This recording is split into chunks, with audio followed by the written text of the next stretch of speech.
নমস্কার দর্শক বন্ধুরা, আমি প্রতিমা কুকিং উইথ প্রতিমা চ্যানেলে তোমাদের সবাইকে আবারও একবার আন্তরিকভাবে সুস্বাগতম।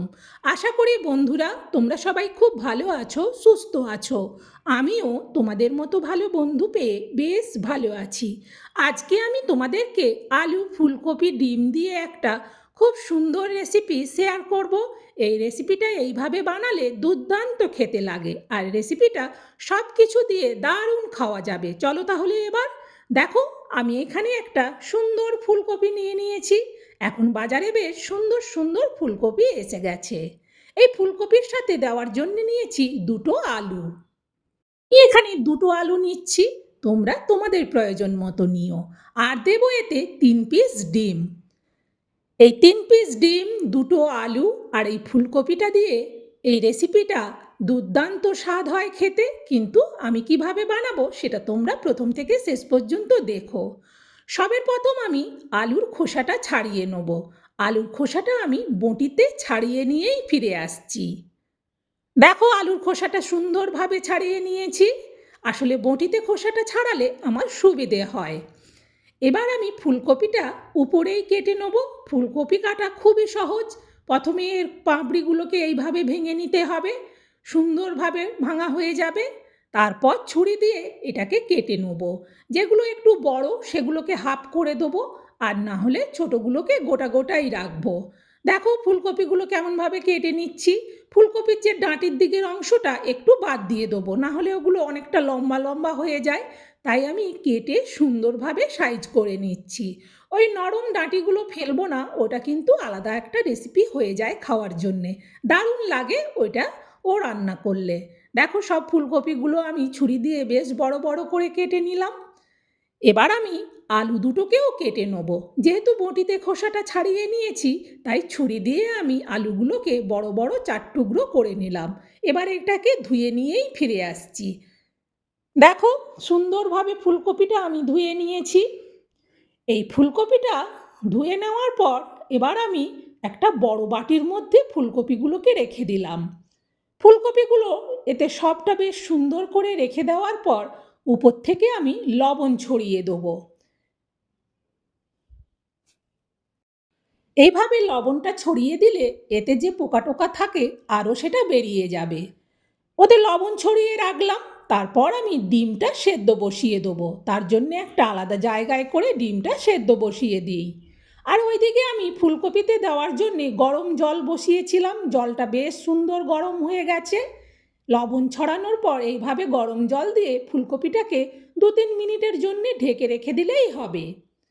প্রায় আমি মিনিট 3 বাদে দেখো ডিমটা সেদ্ধ হয়ে গেছে। ডিমটা এখন বেশ গরম, একটু ঠান্ডা হোক।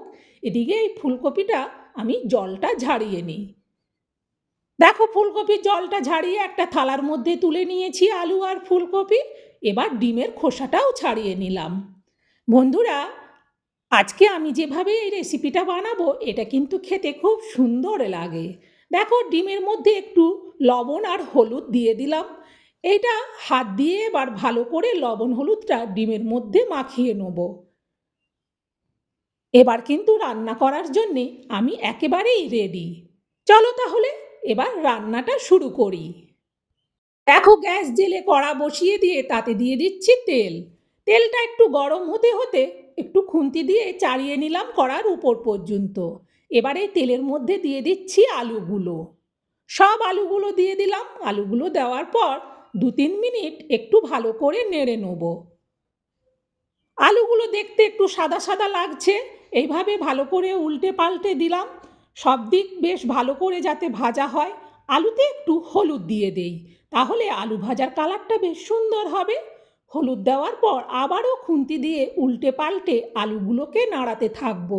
গ্যাসের ভলিউমটা কিন্তু এই সময় মিডিয়ামে রেখেছি। দেখো, আলুগুলো বেশ সুন্দর হয়ে ভাজা হয়ে গেছে।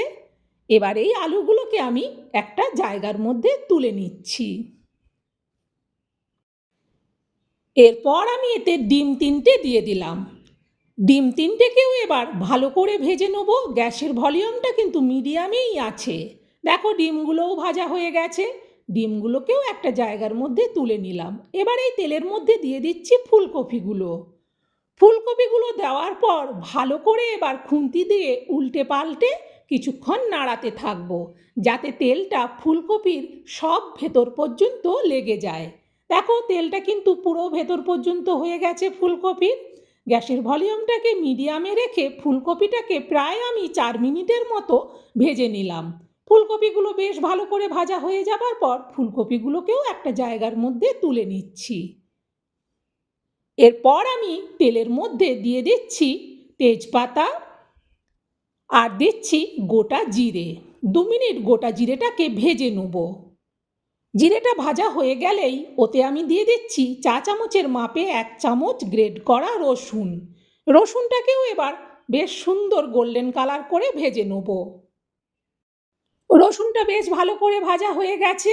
এবার এতে দিয়ে দিচ্ছি একটা পেঁয়াজের পেস্ট, মিডিয়াম সাইজের পেঁয়াজ, সেটাকে পেস্ট করে দিচ্ছি।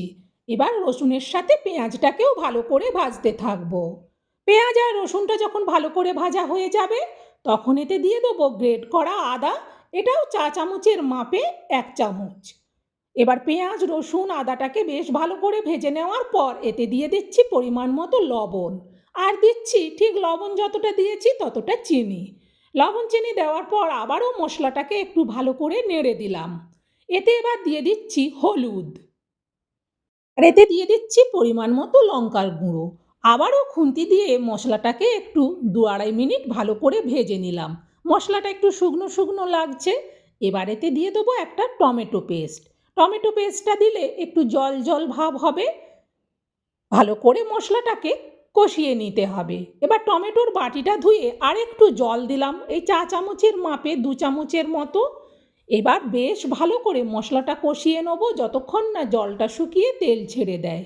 দেখো মশলা থেকে তেল ছেড়ে দেওয়ার পর এতে দিয়ে দিচ্ছি আলুগুলো। আলুগুলো দেওয়ার পর ভালো করে এবার মশলার সাথে আলুগুলোকেও কষিয়ে নিচ্ছি যতক্ষণ না সুন্দরভাবে আলুটা মশলার সাথে মাখো মাখো হয়ে যাচ্ছে ততক্ষণ এটাকে কষাবো। দেখো বেশ ভালো করে কষানোর পর এতে দিয়ে দিচ্ছি পরিমাণ মতো জল। জল দেওয়ার পর খুন্তি দিয়ে ভালো করে একটু নাড়িয়ে দেখে নিলাম জলের পরিমাণ ঠিক আছে। এবার এটা ঢেকে দিয়ে গ্যাসের ভলিউমটাকে বাড়িয়ে দিলাম। ফুটে ওঠার পর আমি কড়ার থেকে আবার ঢাকনাটা সরাচ্ছি। ঢাকনাটা সরিয়ে ভালো করে তরকারিটাকে একটু খুন্তি দিয়ে নেড়ে দেখে নিলাম। দেখে নেওয়ার পর এতে দিয়ে দেবো এবার ফুলকপিগুলো।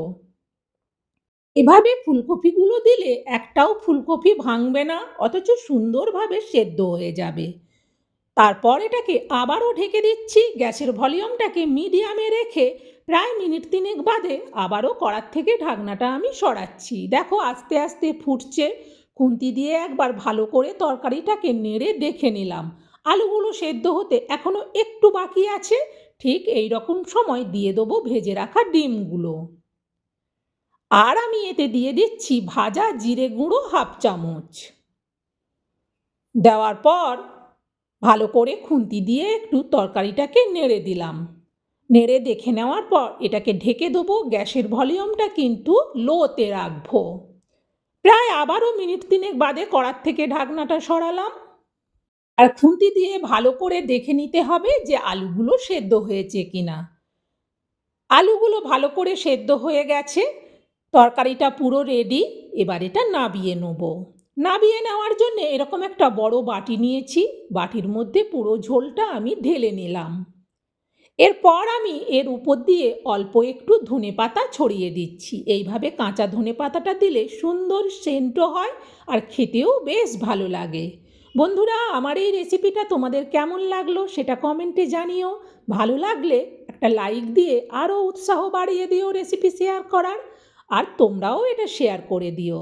আর বন্ধুরা যারা নতুন আমার আরও রেসিপি দেখতে চাইলে চ্যানেলটাকে সাপোর্ট করে আমার বন্ধু হয়ে আমার পাশে থেকো। আমার জানা রেসিপিগুলো তোমাদেরও ভালো লাগবে। আর নতুনরা আমার এই রেসিপি দেখে বানালে বাড়ির সবাই খেয়ে কিন্তু খুব প্রশংসা করবে। আজকের মতো রেসিপি শেষ। সবাই ভালো থেকো, সুস্থ থেকো। টাটা বন্ধুরা।